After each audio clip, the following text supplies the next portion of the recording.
नमस्कार मित्रांनो, मी आहे अनुराग आणि माझ्या चॅनलमध्ये तुमचं स्वागत आहे.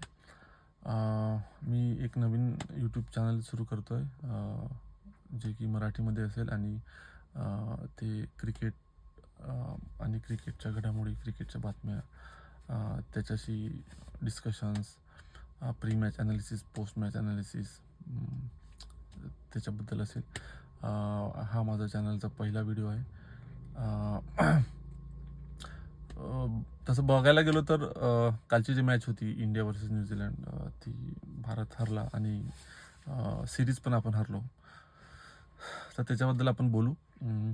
असं म्हणायला हरकत नाही की न्यूझीलंडनी भारताला टेस्ट पाठोपाठ वन डेमध्ये पण घरात येऊन शिकस्त दिली. मागच्या वर्षी त्यांनी टेस्टमध्ये आपल्याला दारुण पराभव केला होता आणि यावर्षी त्यांनी वन डेमध्ये त्यांच्या महत्त्वाचे प्लेयर्स नसताना भारताला घरात येऊन हरवलं. ती खूप मोठी गोष्ट आहे. तर एक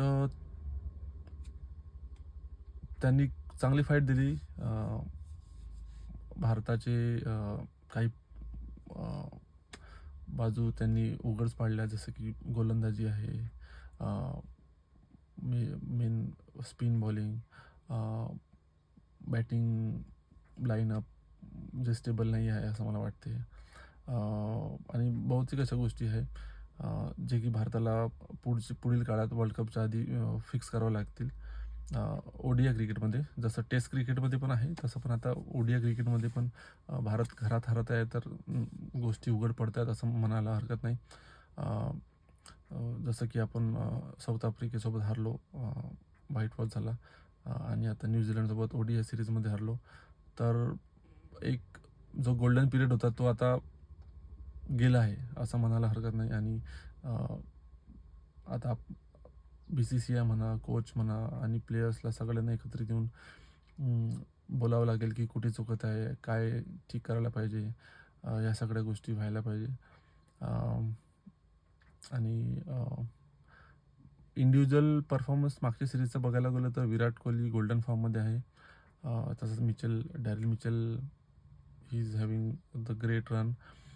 बाकीचे न्यूझीलंड सेकंड स्ट्रेंथ टीमसोबत खेळत असताना पण त्यांनी खूप चांगला कामगिरी बजावली. जे नवीन प्लेयर्स आले, लिनॉक्स झाला, बाकीचे फोक्स हा फास्ट बॉलर, आणि ग्लेन फिलिप्स आणि इतर ब्रेसवेल, इतर खेळाडू पण. तसं इंडियासाठी हर्षित राणाने चांगली कामगिरी बजावली. विराट कोहली तर आहेच, पण गिल आणि श्रेयस अय्यर आणि रोहित शर्मानी थोडं कॉन्ट्रीब्युशन वाढवायला हवं. कुलदीप आणि जडेजानी फिरकीच्या बाबतीत निराशा केली ते म्हणता येईल.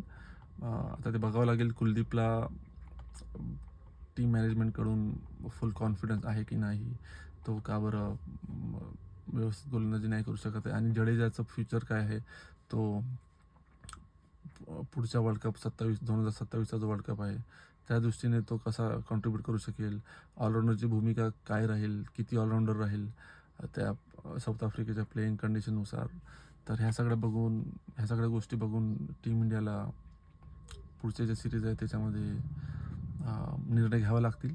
आणि मला वाटते या पराभवानंतर कोच गौतम गंभीरच्या बाबतीत पण काही लोक, क्रिटिक्स म्हणा, BCCI म्हणा, हे प्रश्न उठवतील. पण जो आता T20 वर्ल्ड कप आहे फेब्रुवारी-मार्चमध्ये, तो संपेपर्यंत तर मला नाही वाटत काही जे आहे ते सुरळीत सुरू राहील. बट त्याच्यानंतर BCCIकडून काहीतरी ॲक्शन होईल असं मला वाटते. But let's see. तर मित्रांनो, एवढंच आज इथेच थांबूया. तुम्ही लाईक करा, सबस्क्राईब करा.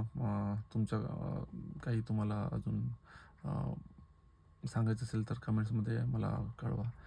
तर आपण असंच मराठीमध्ये डिस्कशन करत राहू क्रिकेटबद्दल, ॲज इन क्रिकेट फॅनच्या दृष्टिकोनातून. आणि ठीक आहे, दॅट्स इट. काही असेल चांगल्या गोष्टी, तुम्हाला काही सजेशन करायचे असेल तर मला जरूर कळवा. थँक्यू.